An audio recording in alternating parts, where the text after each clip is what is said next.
Is it having lunch with somebody, which, as you know, is part of the book, something called 3 Lunches, which is based on a study out of Stanford that shows if we don't like each other because of our race or ethnic background, that after they had completed the study of hundreds of these sort of pairings, that after you and I met 3 times to have a lunch or a coffee or just a long chat, that the cortisol and the chemical levels that showed prejudice went from high down to just above 0.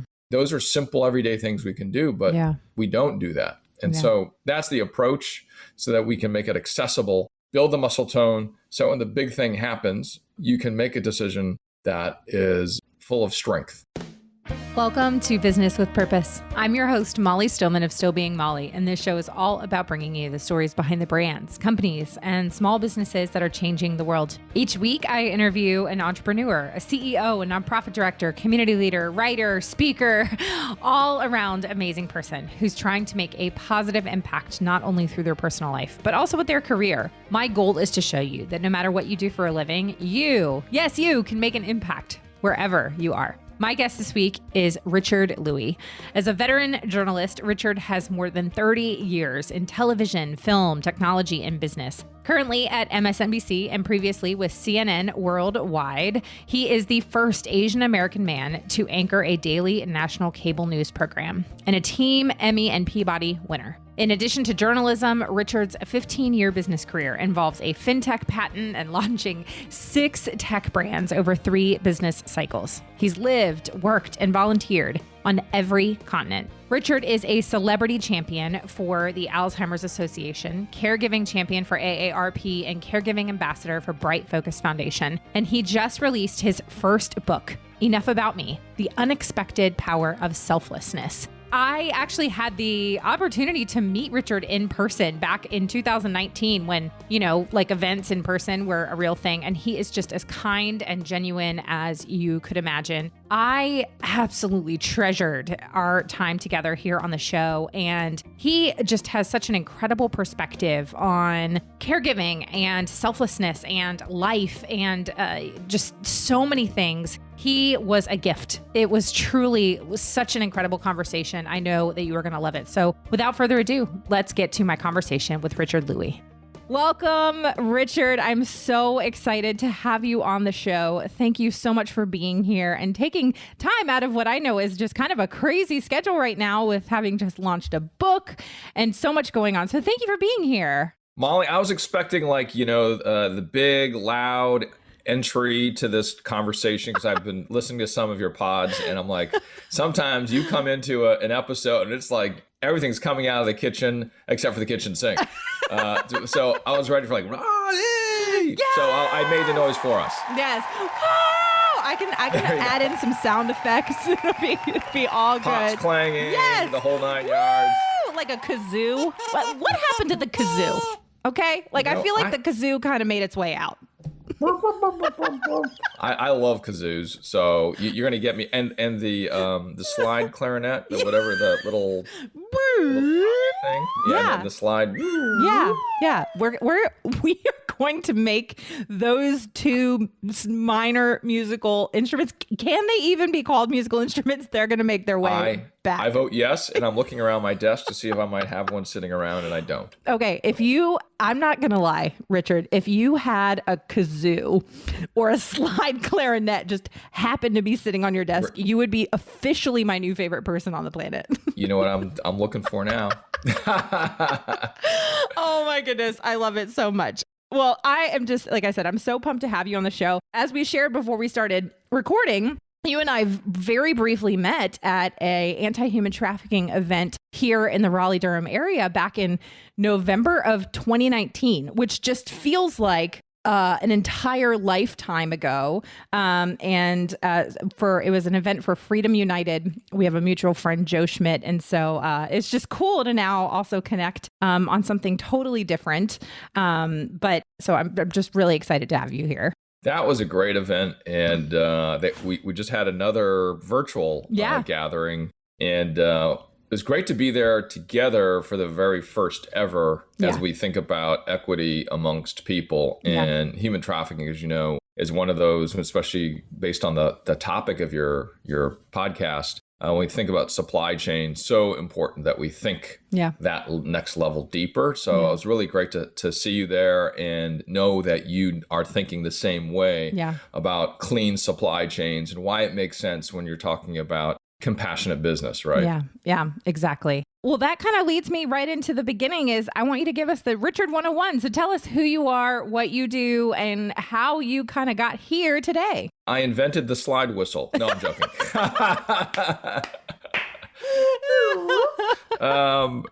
Next time we return together, I will have one at the ready. Yes, I'm here for that.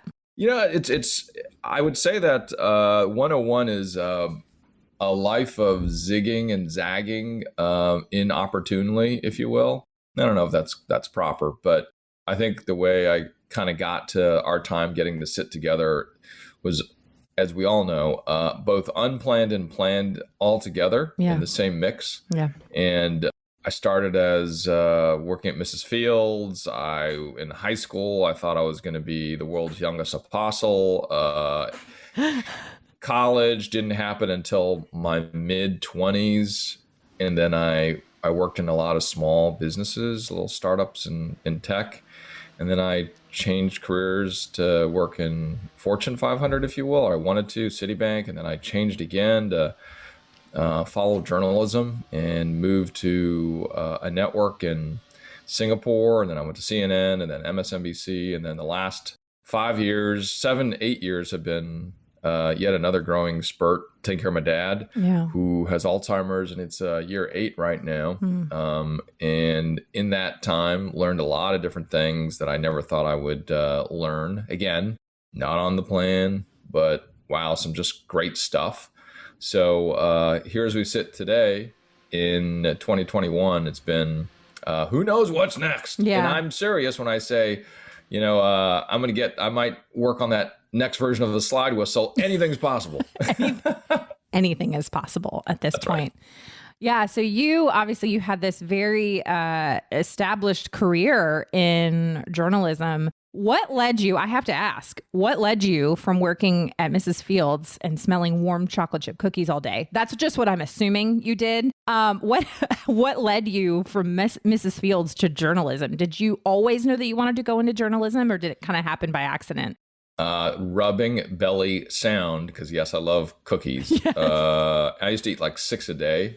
And that was from, I think I was 17 or 18 when I first started, definitely very young. And I learned a lot I went to Cookie College before I went to City College of San Francisco. And Cookie College was real.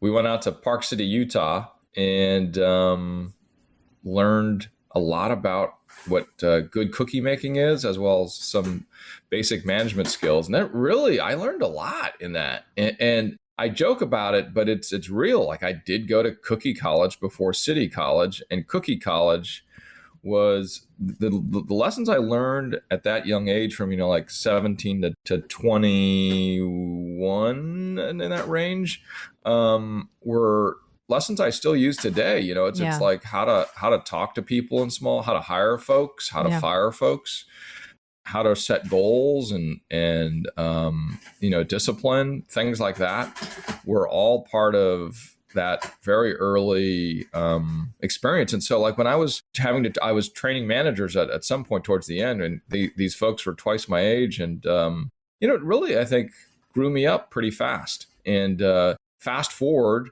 to today, and being a journalist over at MSNBC and NBC News, and a news anchor now for about 15 years, I certainly didn't see those 2 points fitting on the same sort of chronology. But I think the openness that my folks gave me early on, again, going to Cookie College before City College, that openness, I think, because I was kid number 3 out of 4. Yeah. My first 2 brothers probably, paved the road for that, if you know what I mean. And so my folks were open in many ways to me not going to college after high school. I mean, they were just lucky I graduated from high school, because I almost flunked out twice, or flunked a grade twice, and I got kicked out of one high school to another one. So, I am that pastor's kid nightmare. Well, you clearly learned a lot along the way. And I always kind of tell, I love the way you said at the beginning too, how your story is really a zigzag. And I think that that's a lot of our stories. And when we look back on the bizarre zigzags of our life, and at the time, you're like, why did I go to cookie college? Although that sounds awesome.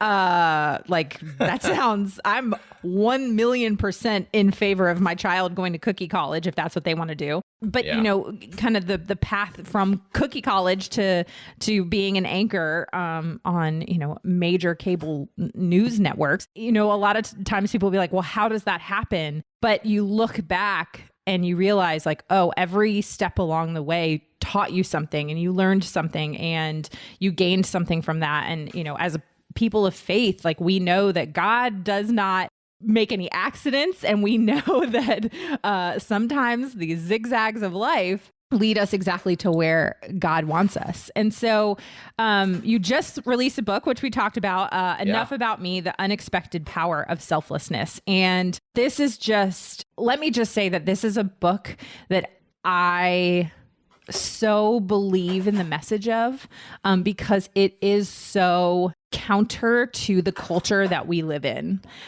where there is this. Let me just say, as a podcast host, I get many, many, many pitches for people to be on my show. And a lot of them are great. But the amount of self-help, self-care gurus, I'm not kidding. And if you are listening and you are a self-help, self-care guru, please do not hear this as I am knocking you. You go do awesome things. I get like 10 a day.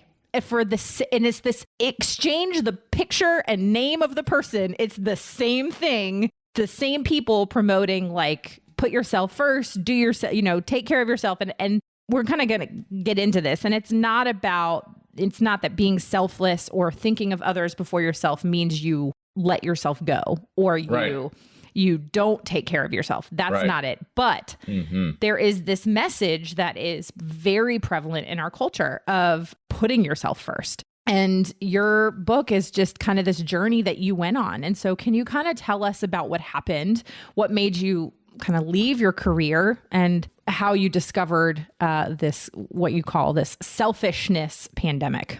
You hit it right on the head, because our goal was to create an self-help book.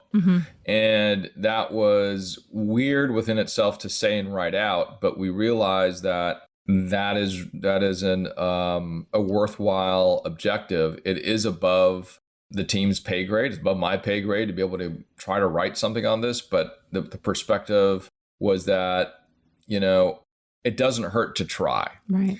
And to try to talk about something that, I was sort of the first chapter is called Halftime. Yeah. And the reason why it's halftime is because I'm sort of reflecting on, okay, what have I learned so far and what will help me in the next half? And one of those things that, I was reflecting earlier about taking care of my dad for the last 7-8 years, what were some of the things I learned along the way. And one of those things in those sort of like recasting of my identity, like, sometimes you think you hit a certain part in your life and like, I got it.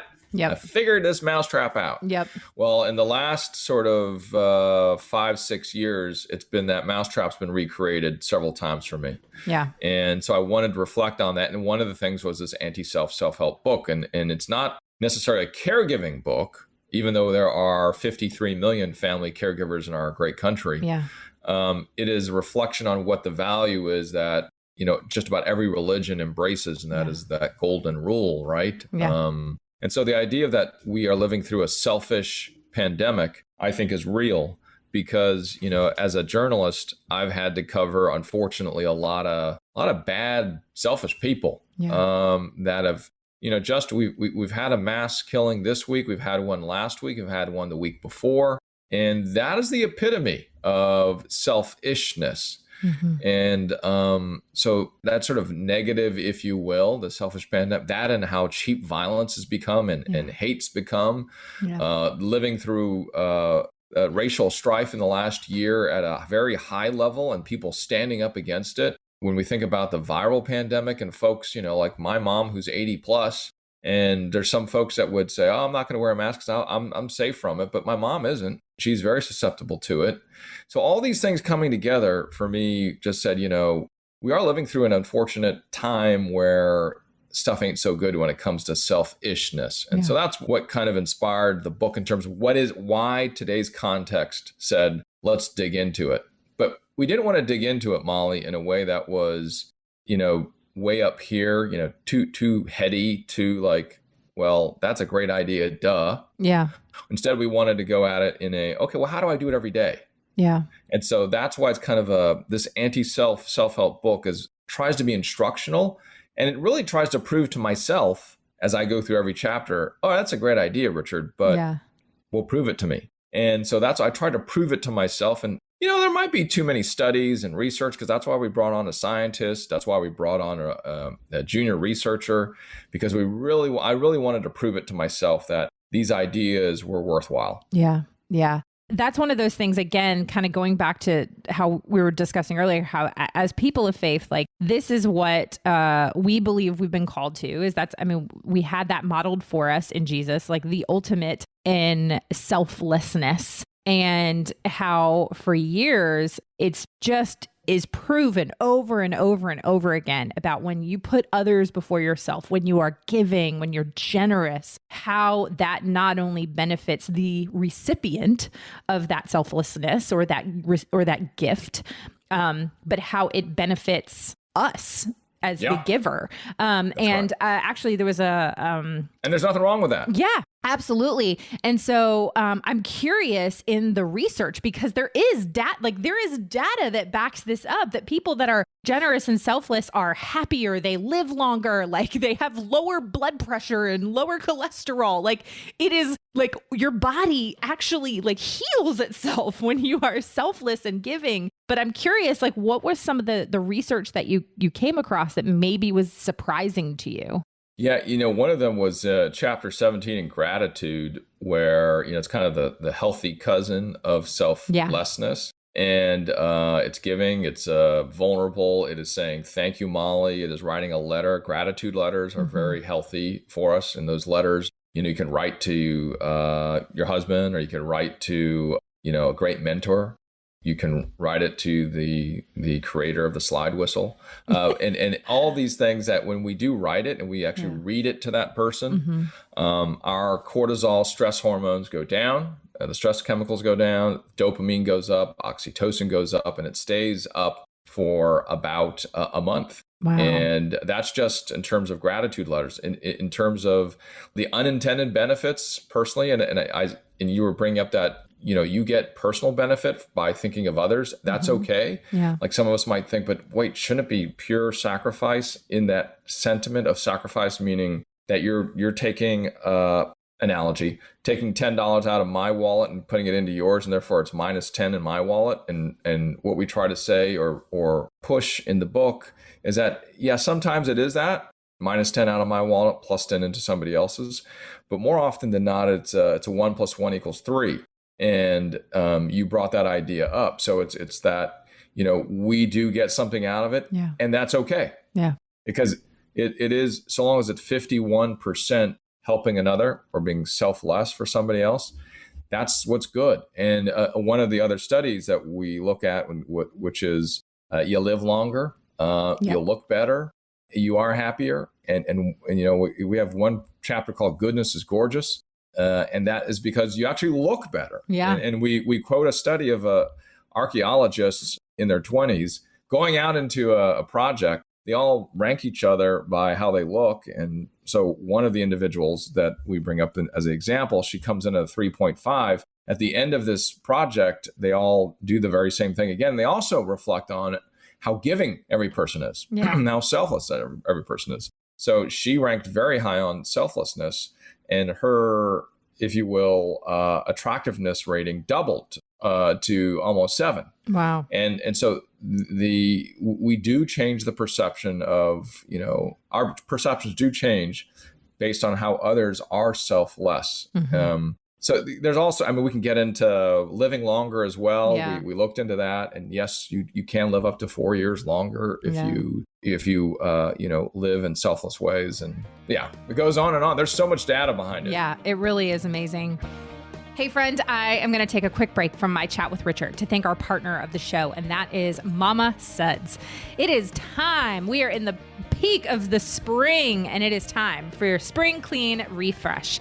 So I know you want to get that home sparkling the safe way with Mama Suds. Their Castile soap is absolutely the superhero of soaps. Not all heroes wear capes, but this Castile soap does. It does everything from the windows to the walls. It is truly the only soap you need. So what can you do with Mama Suds Castile soap? Clean the floors, scrub the counters, bathtubs, tile, clean the baseboards and the windows and the blinds. You can even use it to clean the carpets. Another way that I love to use Castile soap, and specifically Mama Suds, is I will take a foaming hand soap container, fill a little bit with Castile soap, and then the rest with water, and boom, you've got some fresh hand soap made out of Castile soap. Pretty great. Just a little tip for you here on the podcast. So grab yourself a gallon of Mama Suds Castile soap and start tackling all of your spring cleaning to-dos at mamasuds.com and use the coupon code MOLLY for 15% off your order. Now back to my conversation with Richard Lui. You know, you brought up the gratitude letter. And this was something that I was really struck by and really touched by in your book and in your story, and that you wrote this letter to your dad. You read it to him. And as you know, we know that your dad has been battling Alzheimer's, which is just for anybody that has known somebody with Alzheimer's or any form of dementia, it's just a really difficult, really, really painful disease. And so this was something that you did for him, and in some ways, I think, or in a lot of ways for yourself. But I would love for you to just kind of share what led you to write that letter, and kind of share maybe some, I would love for listeners to kind of take away today and say, you know what, maybe there's somebody in my life I need to write a letter like that too. So can you kind of tell us that story? Yeah, my dad has, and my mom too. I focus on his story a lot because it's been, talk about changing career, which we began our conversation with. When I first found out he was diagnosed, I walked into my boss's office and I asked her what we might be able to do, knowing that my kind of job isn't typically a 3-day-a-week job. It's an 8-day-a-week job. Yeah. And before that, she was sending me all sorts of different places, for good reasons. And she actually said, I'm a caregiver too. And my mom's in Florida, we're in New York. And she said, let's come up with some ideas. And sure enough, she came up with one idea, which is, I work Friday, Saturday, Sunday, and I travel the rest of the week. So I was able to travel back and forth about 3 times a month. And, I was able to, and I didn't see it as giving back to my father. But I'll use that verb. Yeah. I just saw it as me doing what I wanted to do to help him. Yeah. And so the gratitude letter is a long, long letter of action, of 7 years of, thinking of how do we help him, how do we help my mother as well along this journey? Because he helped me in my journey, certainly. He taught me how to defend myself as I was being bullied as a, little Asian kid. He gave me money when I wanted to go back to city college. Yeah. And I had a debt to pay for my car because I loved cars. And he said, I'll borrow against the house. Here's the check for, $9,000 and you can go back to school. And so my gratitude letter has been not only been in the sense of words, but also in the sense of actions over, recent years. And it's really an enlightening part of creating the book, because I started using a gratitude app as well, which, and I would just reflect, like, what am I thankful for today? And I would see, some days it'd be people, some days it would be water and air, right? Electricity, think about just the simple things, it'd be coffee, who knows what it would be. Yeah. So it was really, try them out if you can. Those gratitude apps, the gratitude letter, is something that is, it sounds really straightforward, but then you're doing it and you're like, wow, and then it's a little uncomfortable in a way, but you still learn a lot from it and get a lot out of it. And training wheels up to that, the gratitude app. Yeah. Yeah. I started, I was always a kid who really loved the idea of journaling. Like I would buy a journal and I would write in it like 3 days and then I would not. But in adulthood, it's been something I have, really come to cherish. It's not fancy. Actually, my journals are you can't see for those listening, but Richard can. My journals are right behind me. And every day I write a verse of scripture and then I just write kind of what's on my heart, what I'm thankful for that day. And I'll be honest, like there are some days where I'm really scraping the bottom of the barrel. Like I force myself to do it and I do it even on days that I don't necessarily feel super grateful. But it's amazing how on those days when I'm kind of just in a mood, like, let's be honest, we all have those days but I dig into that bottom of the barrel and I force myself to think about, okay, a lot of things didn't go right today, but it was a beautiful day. Like it was 72 degrees and I woke up in a really comfortable bed and I had a delicious meal. Like you start to take inventory of those little things. And it's amazing the mindset shift that you can have. And it's something I learned from my mother. My mother died when I was in high school and she battled very, very, very rare illness for about 10, almost 11 years before she died. And she certainly had days, a lot of days where things were really terrible. But something even as a young kid and into my teenage years, I would always notice how she would shift that perspective of her day when she was barely functioning because she was so sick. And she would just take inventory of everything she was grateful for. And I remember her teaching me from a very early age, Molly, you can start your day over whenever you want. And so if I was having a bad day, she's like, just start it over. Just start it over. Everything that just happened was yesterday. And I like that. Yeah. And that's something I took into adulthood. And it really does. It's a muscle, as you talked about in your book, like gratitude is a muscle that has to be trained. Selflessness is a muscle that has to be trained. It's something that takes practice. But when you form that habit, it really does make a difference. And so true. Yeah. And so that actually kind of leads me to that question is, we briefly touched on how when you decided to kind of take this shift and begin caring for your father and focusing on being more selfless, like you struggled a little bit at first and it was hard and you learned that it really is a muscle. So can you kind of share what was that like for you? Yeah, it still is. It's really tough for me. I was just thinking about, I like these conversations, by the way, because I always get to reflect on like where I goofed up recently. Yeah. So my first cup of coffee for the day. And like yesterday, thinking about myself and, this work can be a little consuming sometimes. Yeah. And even though the topic is selflessness, sometimes, it's, I got to remind myself that it's to try to remember some of the things I researched and I put in there. Because again, this is a journalist approach to the topic. So it's not like I'm coming at it like I'm some professional on it. I'm not. I'm just trying to dig into the story to learn the most I can and then share it. Right. Yeah. That's it. And so the journey of, coming together for the book has been how to keep on those calisthenics, right? Those day-to-day things. And that is the approach, is sort of a bite-sized approach so that when the big things happen, you're ready and you got tone. Yeah. And so some of the items, one of the analogies I bring up are great healthcare workers in the last year. Yeah. We were, at least in the news business, we'd have all this video of them, talking to a camera, and they're in their scrubs and they're in a car and they're telling us what a difficult day they've had, the people they've lost, that the families they tried to help and they couldn't, they wanted to do more. And they would cry and they would get angry and they'd be worried and scared. And then they put down the camera. And guess what they did? They went right back into those hospitals. Yep. And I would ask, like, why? And it's very clear, that approach that they have every day of their job is to give to other people. Yeah. And to put themselves in danger. Yeah. And that is a great example of muscle tone and muscle set in something they had no idea. They didn't know what this thing was, but they still went in. Yep. And I remember that because my dad actually was in the hospital at the beginning of COVID.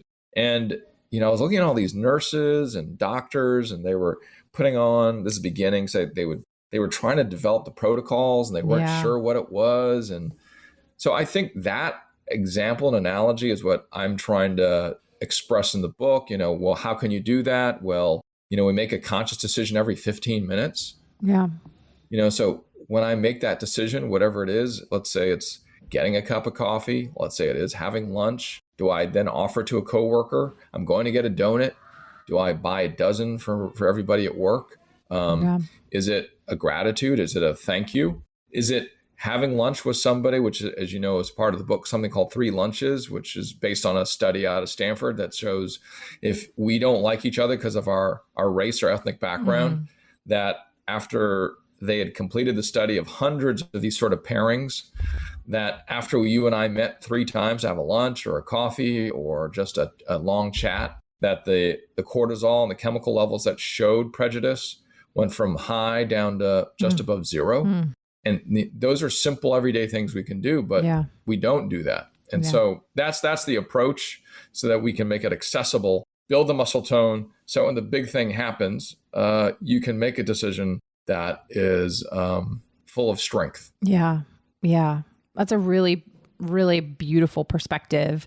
And something that, I hadn't really ever thought about, as especially the healthcare workers is a great example, is this kind of innate, almost instinct in them because it's part of the job. And it's funny that you say that, because my mom was a nurse. She was a nurse in Vietnam and in the Vietnam War. And so that was, that carried on with her for years, even until she got sick. And so that's a really, it's just funny because I'd never considered that before. And people who are listening who are in healthcare are like, duh, but like I'd never thought about that as that just something that is kind of built into their DNA almost. It is.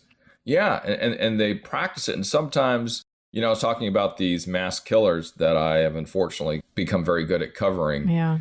There's always been the opposite around them and more of them. So amongst all of this selfishness, the epitome of it, there's all these great people around that show that there's so much goodness out there. And, I write about it in the book because they are inspiring to me. They do give us that example of, there is a selfish pandemic happening, but there's all these good examples out there that we just have to look a little bit deeper to see what's behind the forehead, other than just the forehead.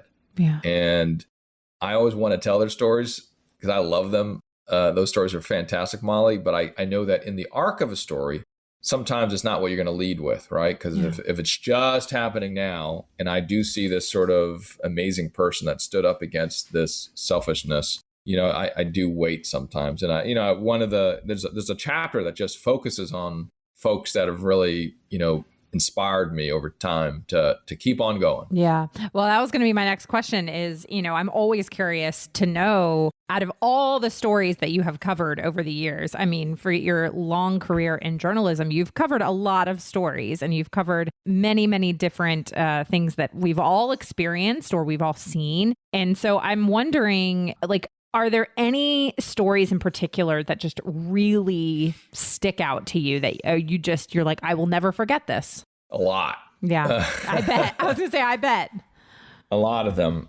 And the one I like to share, and this is where I could put you and all the rest of your listeners to sleep, is because I could just keep on talking about these amazing people. And I'll bring up Muhammad, who, his store was being stolen from, it was being, ransacked, it was being burned. This is in Ferguson, Missouri. And his store, which was a small corner shop, was getting looted every night. And he would still open up every day. And, our camp to cover was the Michael Brown story. Yeah. And the killing of Michael Brown. And our campus was just right across the street from where Sam's meat market was at. And I was like, he's still open? But I thought he got looted again last night. Wait, he opened again? And so on like the third or fourth day, I walk over there and it's like, is Sam here? And he's like, well, it's called Sam's, but it's owned by me. My name's Muhammad. And I said, well, Muhammad, and he's like in his mid-40s, Muhammad, why are you still open? And he would say, well, I don't have a lot, but I do know that I am here for my customers because they depend on me. I am their store. And so I don't have a lot, and I don't have, like, in the meat market section of his store was like 2 or 3 items. Like, I'm, like a long glass case and like 2 small items in the middle. I was like, but you don't have, it's like, well, they still come in. And so I'm open for them. And, well, what about your family? Aren't they worried about you because you're getting looted and it's being burnt and they break down the windows every night? He said, yeah, my wife is very worried, but she knows why I have to do it. And so I'm open every day, every morning, and I come in and I clean up and I put the little items I've got on my shelf. And this is for the people that depend on me. And, it's just stories like that are simple and straightforward that show, there's a lot of selfless people out there that up against all this stuff, So that's Muhammad from Sam's Meat Market in Ferguson, Missouri. Man, I love that story. It's beautiful and sad and just also really encouraging. And I don't know, you feel a lot of feelings when you hear a story like that. Well, Richard, I could clearly talk to you all day. But before we go and before we get to the get to know you round, obviously I'm going to just go ahead and tell everybody for you. Everybody needs to go buy your book. Enough about me, The Unexpected Power of Selflessness. Everybody needs to go buy this. But what's kind of on the horizon for you, obviously, other than, showing off your book, baby? The horizon is not stopping, I guess, and trying to figure out what's next. There's another project I'm looking at talking about caregiving. I want to focus, because of the business background, to take a look at deeper ways of how organizationally we can be selfless. And I touch on some of that in the book under career payoff. But, business, for instance, was created with a selfless notion. And it goes back to, when it was all about the royal family and the feudal lords, and they controlled commerce.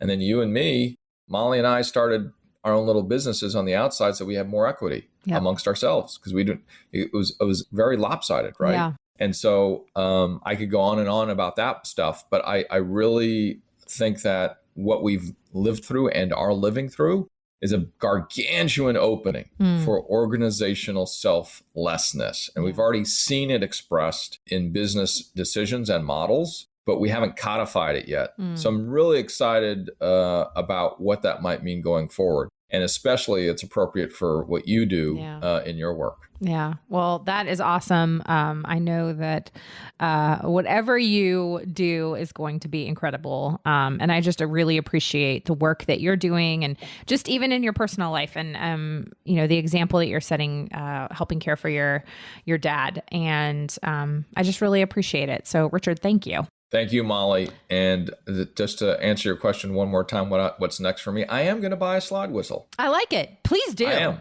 Please do. I got it right in front of me. Well, before we go, this is the get to know you round, where we just ask some fun get to know you questions. It's my listeners' favorite part of the show. It's my favorite part of the show. These are very lighthearted and not serious at all.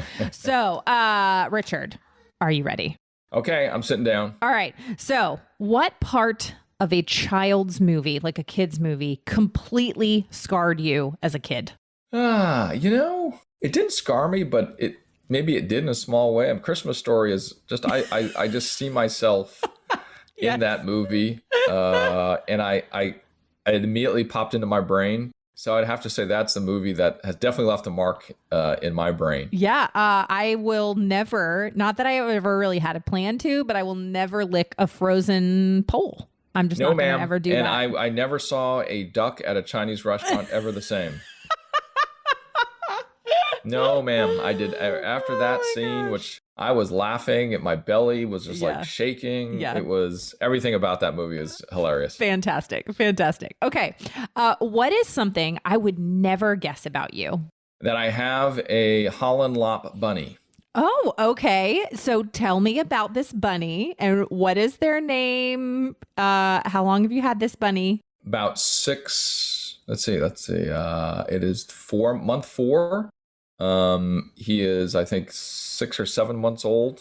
And I like dogs, but in Manhattan, I get very upset with the number of dogs that are out there because there's a lot of folks that are leaving stuff on the street. Yeah. And it's just not fair to the dog. So I was thinking about the right size sort of pet for a small apartment. And so Marty was running around the side of me a second earlier when we were starting and starting to chew up some letters, and I had to pull it away from him. And now, as bunnies, I've never had one. I've never had one.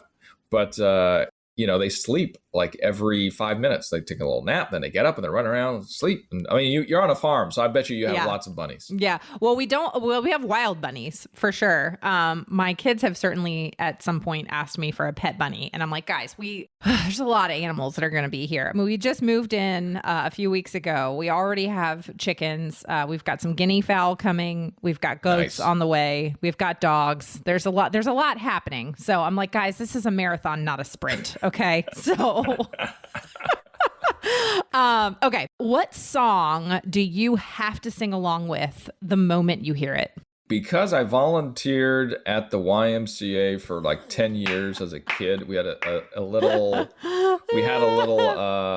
youth service group that we went to, and I spent Fridays and Saturdays from 13 to 22 in this group. And so, yes, you can probably guess which song, which we when we all go to camp, there were all these sorts of songs we'd sing from the 60s and 70s because our counselors were from that time. They love those songs. So, No Man is an Island is the one great song that we would sing a lot.